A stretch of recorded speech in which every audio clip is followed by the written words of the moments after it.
Olá, meu nome é Henrico, aluno do Centro de Educação Anger do primeiro ano. Visando explicitar os conhecimentos do nosso projeto, o avanço da biomedicina e tecnociência ao longo da história, seguem a seguir os vídeos de apresentação do projeto na Feira de Ciências do Anger no ano de 2021. Vale ressaltar que nessas apresentações também estavam presentes os alunos Matheus Gava e João Pedro Xavier, os quais integraram o nosso grupo na apresentação desta feira. Espero que gostem e que os vídeos sejam extremamente úteis para se poder consolidar os conhecimentos tratados. Muito obrigado.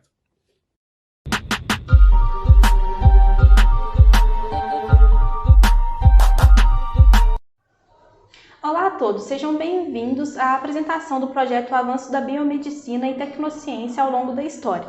Meu nome é Rafaela. A seguir estará disponível o diário de bordo, onde foram feitas as anotações e discussões sobre o projeto, e a apresentação na língua inglesa e na língua espanhola. O tema escolhido foi baseado nas experiências que viemos vivenciando desde 2019.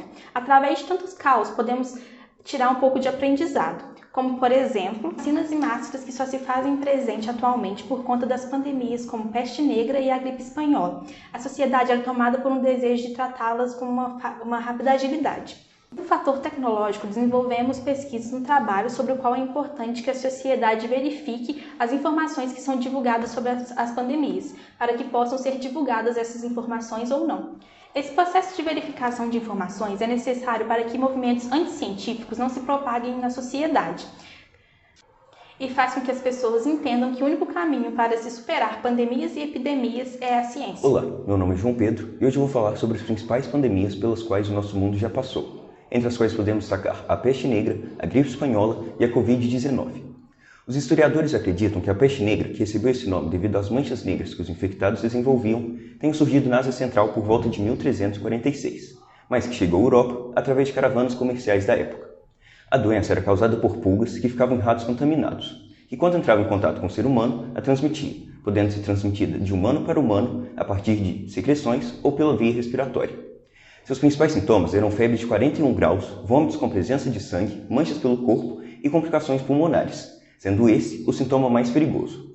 Devido ao seu avanço catastrófico, a doença matou cerca de 200 milhões de pessoas na antiga Eurásia e reduziu a população europeia em 1/3 entre 1347 e 1351. A gripe espanhola, que recebeu esse nome devido à forte divulgação desse problema na imprensa da Espanha, acredita-se que seu primeiro caso tenha sido em 11 de março de 1918. Na base militar Fort Riley, Kansas, Estados Unidos, em um soldado que queixava dores musculares, febre, cansaço excessivo e dificuldade para respirar. Nas semanas seguintes, mais de 1000 soldados foram internados com os mesmos sintomas, e por isso, uma das teorias mais aceitas é que os soldados estadunidenses tenham espalhado a doença pelo mundo, que passava por uma guerra e por isso havia grande circulação de tropas em todas as nações. Em abril, a gripe era considerada epidêmica em alguns estados e zonas costeiras dos Estados Unidos, onde milhares de soldados embarcavam diariamente em direção à Europa, onde no mesmo mês a doença já estava presente em toda a França, e em maio na Alemanha, Inglaterra, Espanha e outros países europeus, o que fez com que posteriormente a doença espalhasse pela Ásia, África e mais tarde pelo mundo, matando no mínimo 50 milhões de pessoas. Já a atual e mais recente pandemia da Covid-19, popularmente conhecida como coronavírus, teve seu primeiro caso notificado pela China OMS em 31 de dezembro de 2019. Dizendo se tratar de uma misteriosa pneumonia e que provavelmente teve sua origem através da transmissão do vírus de um morcego para um mamífero intermediário e dele para o humano. Seus principais sintomas são a febre, cansaço, perda de paladar e olfato, tosse, falta de ar e a dificuldade para respirar, sendo este o sintoma mais grave. A doença se espalhou por todo o mundo em poucos meses e em 14 de março de 2020 foi declarado pelo OMS como pandemia e que ultrapassou os 230 milhões de casos e mais de 4 milhões de mortes em setembro de 2021, após 18 meses de estado de emergência global. Olá, meu nome é Matheus Gava e neste vídeo eu vou falar um pouco da aceitação por parte da população e do movimento anti-vacina, assim como sua história e influência na própria vacinação. A aceitação da vacina por parte da população sempre foi um grande problema. Isso se agravou ainda mais quando algumas pessoas decidiram utilizar de autoridades e notícias falsas para enganar a população. Isso desde o século XIX. Infelizmente, esse problema permanece ainda hoje, e com mais força, sendo considerado em 2019 pela OMS, Organização Mundial de Saúde, como uma das 10 maiores ameaças à saúde mundial. Desde a criação da primeira vacina, a ciência luta contra esses movimentos, que por diversos motivos buscam atrapalhar na luta contra diversas doenças. Mesmo hoje, o movimento ainda convence diversas pessoas a não se vacinar, o que, para a saúde mundial, é um grande problema, já que retrocede os esforços na erradicação de doenças, além de causar milhares de mortes por ano, de acordo com alguns estudos feitos pela própria OMS. O que é um movimento anti-vacina e como ele se originou? Ele se originou durante a época da varíola. Os anti-vacinas fazem parte de um grupo que aproveitou da falta de informação do povo da época em relação à recém-criada vacina para disseminar notícias falsas e conspirações, muitos afirmando serem médicos e pesquisadores. Uma das principais figuras que originaram o movimento foi Alexander Ross, que se aproveitou do momento de crise para aumentar sua notoriedade e fama, se retratando como o único médico que ousou duvidar do fetiche da vacinação. Mesmo assim, foi descoberto e amplamente divulgado nos jornais da época que ele havia se vacinado, mesmo dizendo para todos fazerem o contrário. Estudos apontam que diversas estratégias e argumentos usados pelos antivacinas hoje em dia para convencer e manipular pessoas são os mesmos usados durante o século XIX. Hoje em dia, o movimento vem crescendo mundialmente, inclusive no Brasil, que está sofrendo devido a ele, já que, de acordo com especialistas em saúde pública, se a campanha vacinal fosse mais adequada, não teríamos que lidar com um novo surto de sarampo, como ocorreu.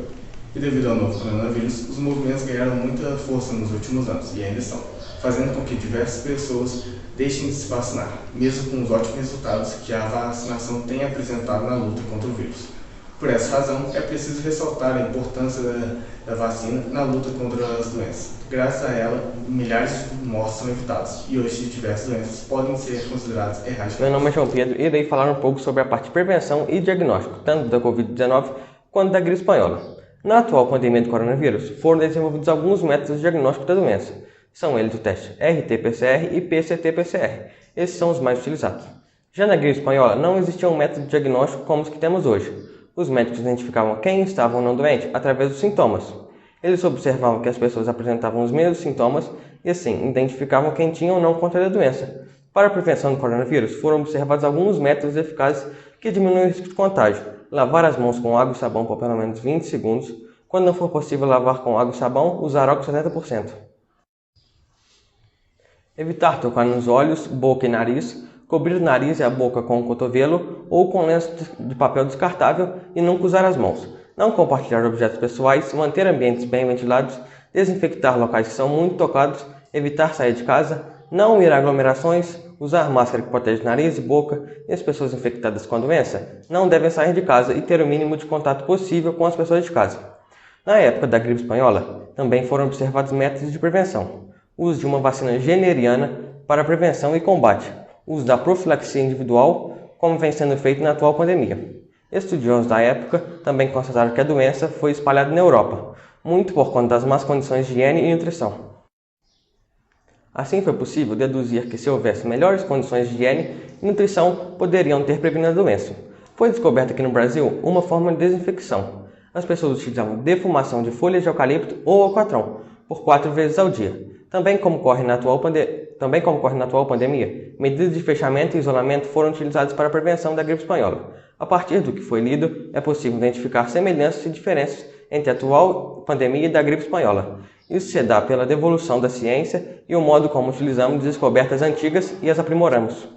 Olá, meu nome é Henrico. Hoje vamos falar sobre um tema essencial no combate às pandemias, as tecnologias. Você já parou para pensar o quão as tecnologias estão aliadas na superação de doenças? Hoje, a medicina apresenta recursos de tratamento, profilaxia e diagnóstico que dilatam as chances de cura e reduzem as chances de contaminação na população. Com as pandemias, isso não é diferente.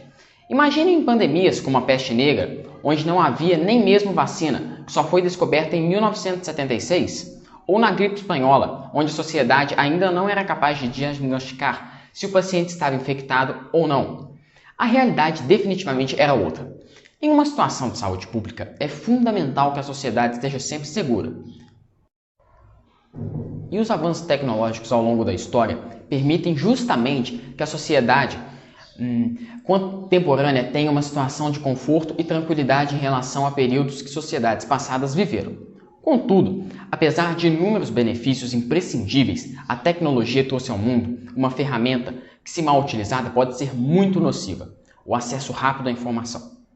Durante a realização do trabalho, visitamos o acervo histórico da cidade de Barbacena, onde percebemos, através de pesquisa a jornais do período da gripe espanhola, como as informações à época eram transmitidas à população por meio de jornais impressos, o que fazia com que as informações chegassem atrasadas à população.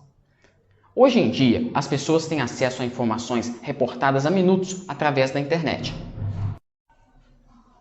o que é benéfico, já que não há tempo para a informação se modificar. No entanto, um acesso rápido às notícias pode gerar desinformação e informações falsas.